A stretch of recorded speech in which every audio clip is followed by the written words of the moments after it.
Marlène et Jean-Claude te présentent pour 2026 la série qui s'intitule « Voici, il vient ». Merci pour ta fidélité et que l'Éternel continue de t'éclairer tandis que tu découvres la vérité.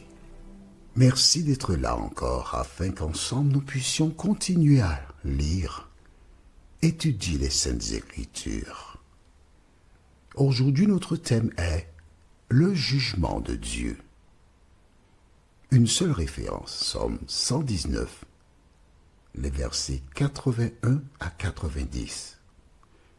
Somme 119, les versets 81 à 90.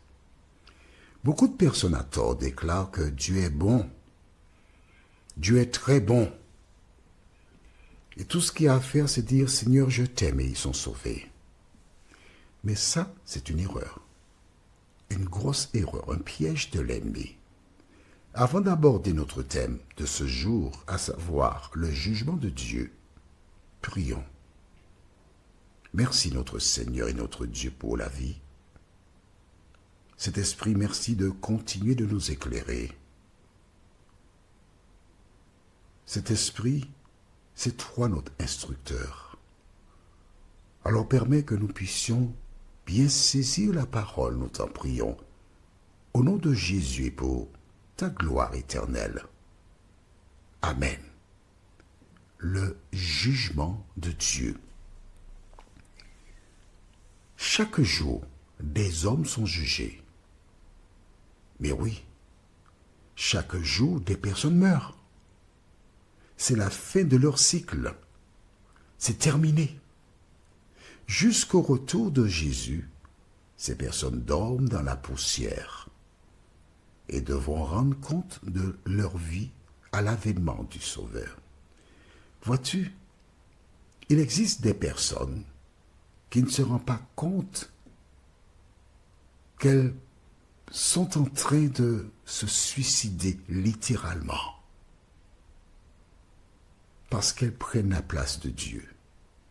Il n'y a qu'un seul juge, c'est l'Éternel désormais. Allons donc sans plus tarder prendre nos Bibles et lire à partir du verset 81 du livre du Psaume 119, verset 81 et suivant. Mon âme languit après ton salut. J'espère en ta promesse. Vois-tu, le psalmiste déclare « J'espère en ta promesse ». Il s'appuyait sur les propos tenus dans l'Ancien Testament. Mais toi et moi, nous n'espérons pas. Non? Nous croyons la promesse faite par Jésus. Je t'ai déjà mentionné Jean 14, versets 1 à 3, la promesse de Jésus. Que dit-il? Que votre cœur ne se trouble point.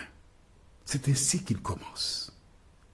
Il sait que les épreuves de la vie, les difficultés, les soucis, les alarmes, les trahisons, la méchanceté, l'orgueil, la cupidité et autres, etc., seront utilisés par l'ennemi contre l'enfant de Dieu. Mais c'est pourquoi qu'il dit que votre cœur ne se trouble point.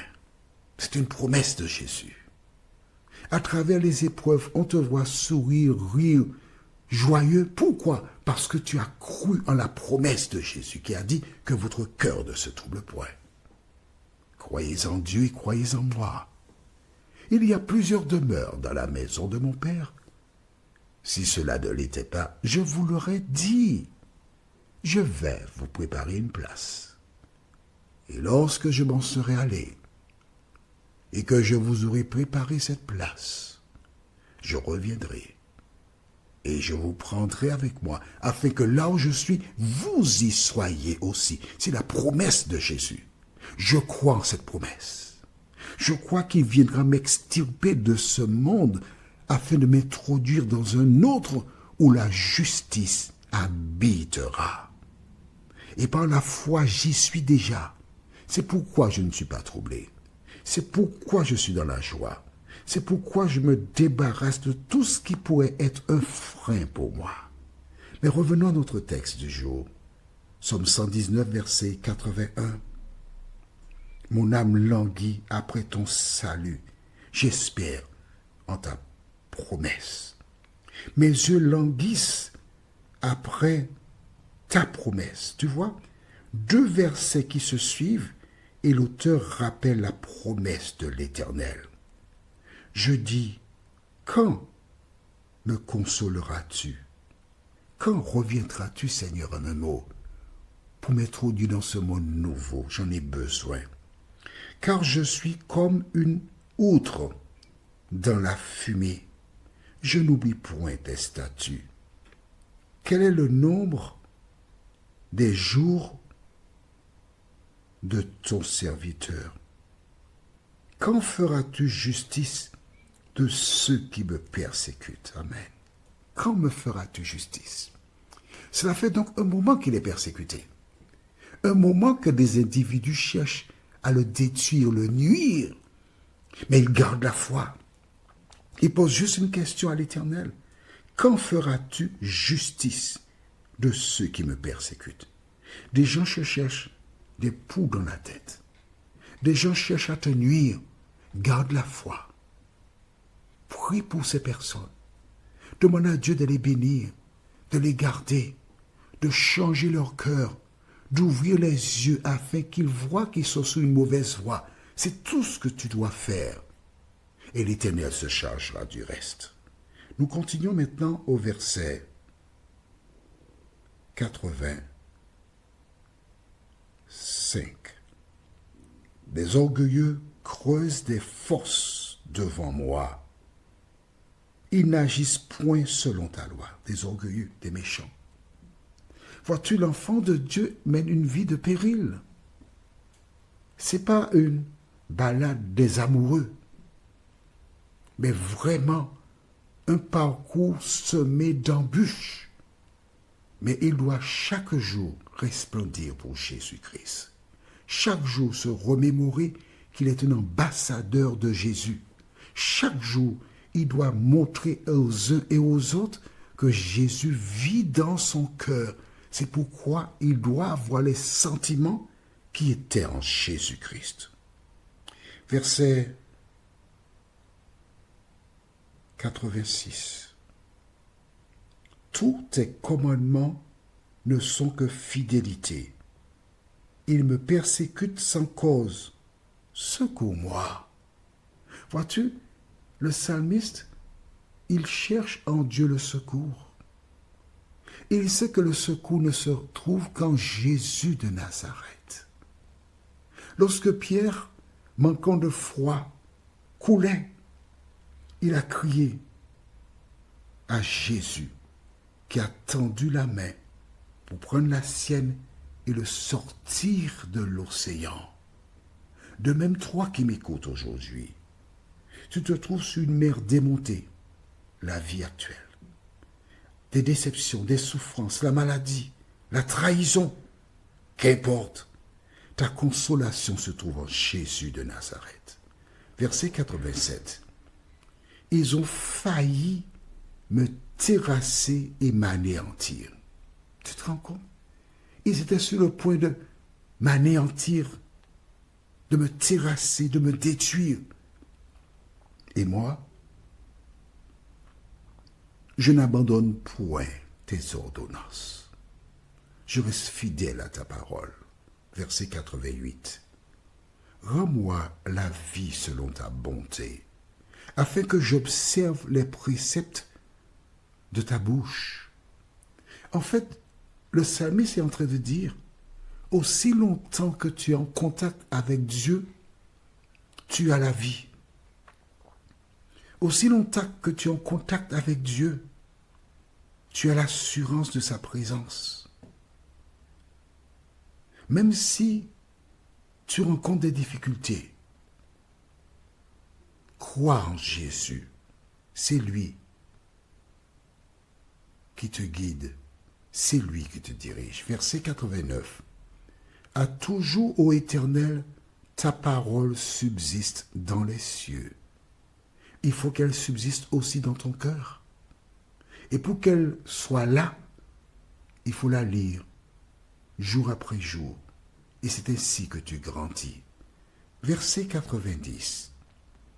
De génération en génération, ta fidélité subsiste. Tu as fondé la terre et elle demeure ferme. Amen. Tu as fondé la terre et elle demeure ferme. De génération en génération. C'est-à-dire depuis la création du monde jusqu'à ce jour, Seigneur, tu as été juste et bon à notre endroit. C'est toi notre consolateur. C'est en toi que nous espérons. Quel beau psaume. Quel bel hommage au Créateur. N'oublie pas que cet homme a eu des épreuves dans la vie. Et c'est suite à ces épreuves qu'il est arrivé à cette conclusion. Notre prochain thème que nous aborderons sera les méchants. La référence biblique se trouve dans Psaume 119, verset 91 jusqu'au verset 100. Psaume 119, verset 91 au verset 100. Psaume 119, verset 91 au verset 100. Prions. Merci notre Seigneur et notre Dieu pour la parole. Merci parce que le Saint-Esprit m'inspira de réaliser ces audios à partir du psaume 119, un psaume que beaucoup n'aiment pas lire, le trouvant trop long, mais qui a beaucoup de choses à nous inculquer. Seigneur, nous remettons encore notre vie entre tes mains. Viens nous aider à trouver la consolation en toi, à vivre en toi et pour toi, nous t'en prions. Au nom de Jésus pour ta gloire éternelle. Amen. Que l'Éternel continue de te bénir et te garder, et il me tarde de te retrouver. Nous sommes parvenus au terme de notre réflexion. Si d'aventure tu as une question, il te suffit d'envoyer un message par le biais de WhatsApp au numéro suivant, plus 596 696 88 93 93. Et alors Jean-Claude, moi, je me ferai un réel plaisir de répondre à ta question.